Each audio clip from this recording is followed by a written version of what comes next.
سورة قمر صفحہ نمبر 23 سورة القمر مکیۃ دا سورة قمر دے په مکہ مکرمہ کې نازل شوی دے وهي 55 آیتا پدې کې 55 آیتونه دي وثلاث رکوعات او پدې کې 3 رکوعان دي. اعوذ بالله من الشیطان الرجیم بسم الله الرحمن الرحیم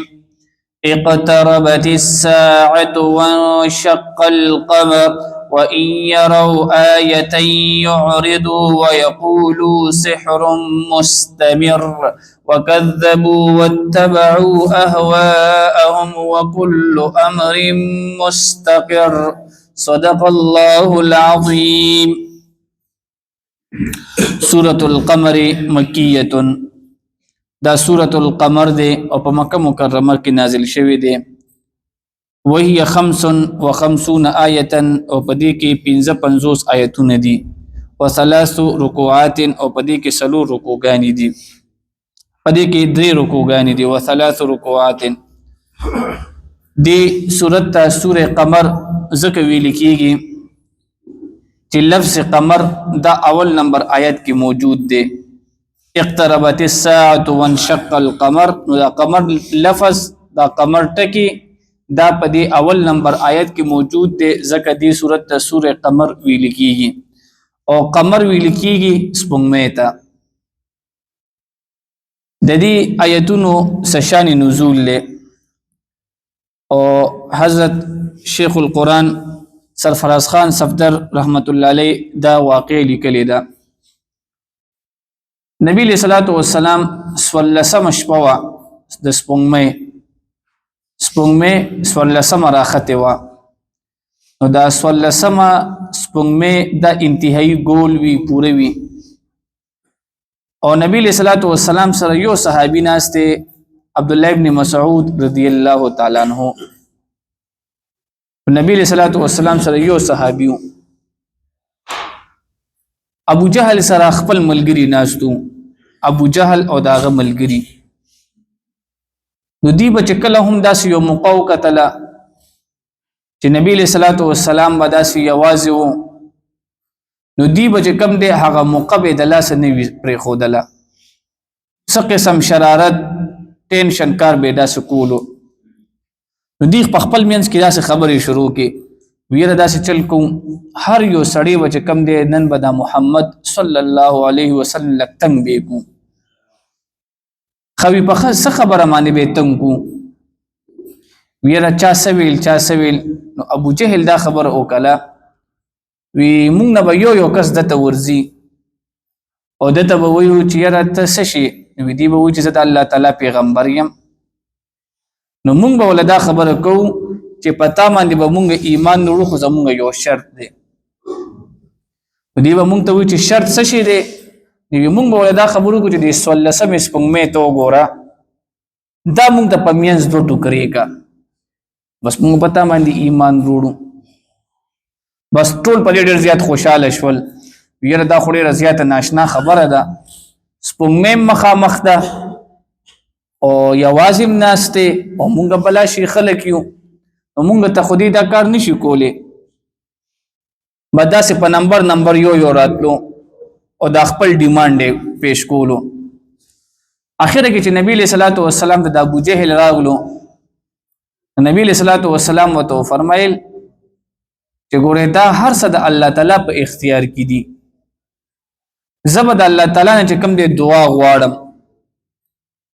او کچرته الله تعالی دا کار وکړو د سپوږمۍ په مینځ باندې دوه کلا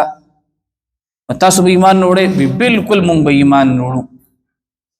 نبی له صلوات و سلام الله پاک ته دعا وکړه الله پاک د نبی له صلوات و سلام دا دعا قبول کړه او نبی له صلوات و سلام چې کله د سپوږمۍ له داسې اشاره وکړه نو دا 16 سپوږمۍ د په مینځ باندې ماته شو او دا یو طرف ته کم دی د بیت الله مغرب طرف ته پری وتلا او بل طرف د بیت الله مشرق طرف ته پری وتلا نو دا حسد او بیا زد د دې بیا علاج ني نو دی چې کله داسې وکتل نو دی داسې د یو بل نبی تپوسو کوي دا شي ستا وکتلو ابو جهل د خپلو ملګرو نه تپوسو کوي دا شي زمو کتلو یاره مونږ خو کتلو نو دی خو دیم دا اګریمنټ کړو که دا شي په مینځ باندې ما چې مونږ ورسره وړو ایمان او دا سپوږمۍ په مینځ چې ما د شولو نو دی له خو پته ولګي چې اوس به ایمان وروړو او ایمان د خودي تیار نو دی کې د ابو جهل راپاسېدلو او نبی علیہ الصلوۃ والسلام ته ویل ويقول سحر مستمر ویل وستا د جادو نه را وی تا ډیره زیاته تیز را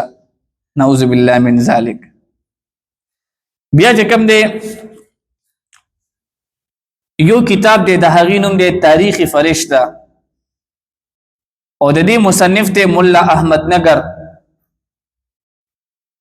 د په کتاب کې یو واقع لیکلی دا او هغه ډیره عجیب ده خدا خبره به ګورې یاد ساتي دا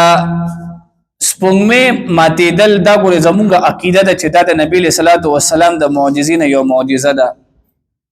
که د دې نه څوک انکار کوي نو دا ګورې بدعتي دی ګورې یاد ساتي دا زمونږ د اعتقادیاتو نه یو عقیده ده چې د نبی علیه الصلاۃ والسلام د معجزو نه یو معجزه دا هم ده چې د نبی علیہ الصلوۃ والسلام د پاره الله تعالی دا سپوږمۍ په مینځ ماته کړې ده دا زموږ عقیده ده ولهذا دا به یاد ساتو اکثر خلک د دې عقیدې نه انکار کوي دا سړی به چې کم دی سبوي دا به بدعتي به وي مولا احمد نگر د یو کتاب لیکلی دی دا غي نوم دی تاریخ فرشته دې کې دا واقع لیکلی ده وی د بمبئی یو ریاست ته د هغې نوم دی مالابار دا د بمبئی ریاست دی په دې ریاست کې چې کم دی هغه وخت کې ټول دا هندوان اوسېدل نو یو ځل چې کم دی وي دا هندوان دا بالکل چې کم دی د شپې پلو میدان کې ناستو او دې سره چې کم دی د هندوانو سره خپل راجاګانې وي دا ښځې مزې دا ټولې ورسرې وي نو دې د شپې سپوږمۍ وکتله او هغه سپوږمۍ په منځ باندې نیمه شوې وه نیمه یو طرف ته لاړله نیمه بل طرف ته لاړله دا په بمبئی په ریاست کې دا شوې وه نو د زر خپل نوکرانو ته ویل دی هندو راجا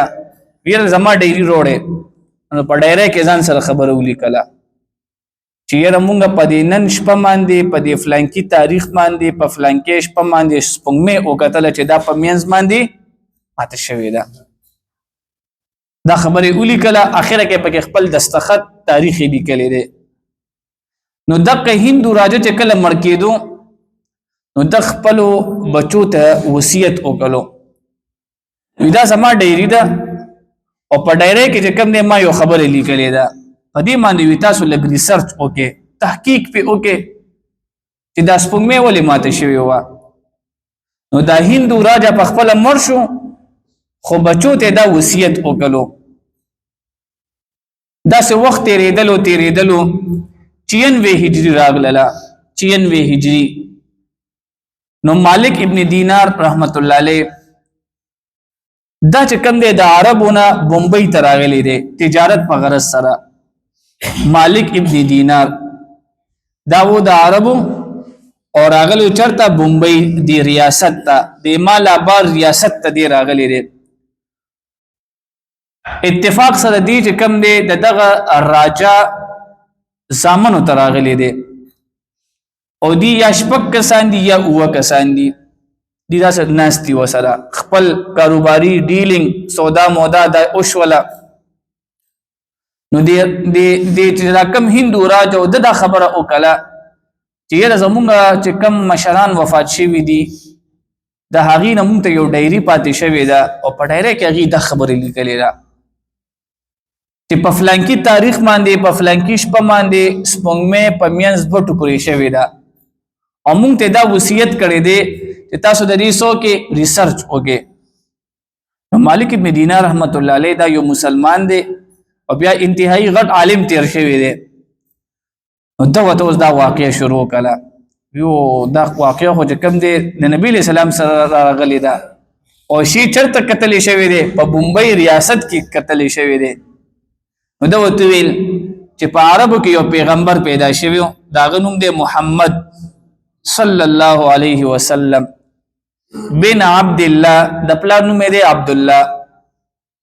او د مور نوم دی آمنه بیبي او دا پیغمبر زمونږه په اسلام کې اخیری پیغمبر دی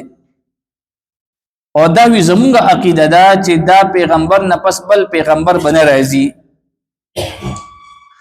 نبی زمونږه دی پیغمبر تبلیغ کولو په دغه تبلیغ په دوران کې خلق وته ډیماند ډیګدلیو چې زمونږه ډیماند دا دی الله به ایمان وروړو چې ته زمونږه دا ډیماند پوره کړو دا ډیماند څه شي دی دا انور دا سپوږمۍ په میان دو ټوکرې کېدل دوی زمونږه پیغمبر ته الله تعالی دا معجزه ورکړه چې دا سپوږمۍ په حق شپه باندې په دوه ټوکرو کې شوی و چې کله هندو راجا چې کم زامنو هغه دا خبره اوریدله نو د دې شپږ او کسانو باندې هغه ټول خاندان بیا مسلمان شوی و نو دې کې علماء د لیکلي سرفراز خان صفدر رحمت الله علیه چې ګوره دا هدایت چې کوم دی کنه د الله تعالی په لاس کې دی یو هغه سړی دی چې د پیغمبر خدا ته مخامخ ناشته هغه ایمان رو نړلو چې هغه څوک ابو جهل او یو هغه سړی دی چې دا د نبی صلی الله علیه وسلم نه لکون میل لري ناشته خو معجزې لیکلې ده او معجزې بیا ځان سره ریټن فارم کې لیکلې ده او بیا په هغه باندې خلکو ریسرچ کړي دي د ریسرچ نه پس دا خبره معلومه شوې ده په حق معجزې د وجه سره وړي دي ایمان یې وړي دي نو معلومیږي دا چې دا شق القمر واقعا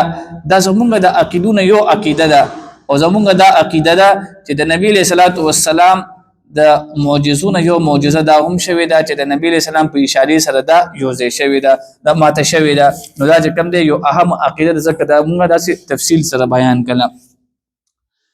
اقتربت الساعه او نزدې راغلی قیامت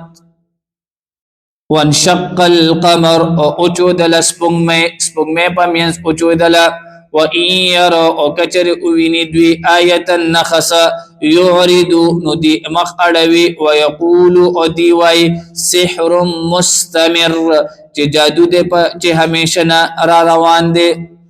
سیویل چې کلی دا اوکتل چې دا سپوږمۍ په مینځ دوش ولا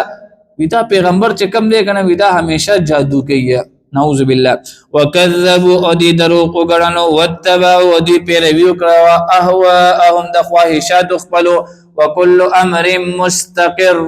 او هر کار د پاره یو وخت مقرر دی ولقد جاءهم من الانباء وبشكر للذي هغه خبرونه ما فيه مستجر فكم کې عبرت دی حکمت بالغه پورا فما تغني النذر پس نور کوي فائدہ يرون کې فتولى عنهم پس نبی صلی الله علیه وسلم مخواړه ولدینا یوم يدعو الداعي فكمور چراو بلی یو بلون کې الى شيء نکر طرف د یو ناخوخته چې هغه قیامت ته قبر دی حشر دی تل د میزان دا خشان ابصارهم کتکړي خپل سترګې يخرجون من الاجداث او دوی برا اوزی لقبرونونا کأنهم جراد لکه چې دوی ملخان دی منتشرون خواربشی محتعین پمندبوی الادائی دی بدون کی طرف تا یقول الكافرون نوائب کافران هذا یوم عاصر دا ارز دیر زیادة سخت لا واخر الدعوانا الحمدللہ رب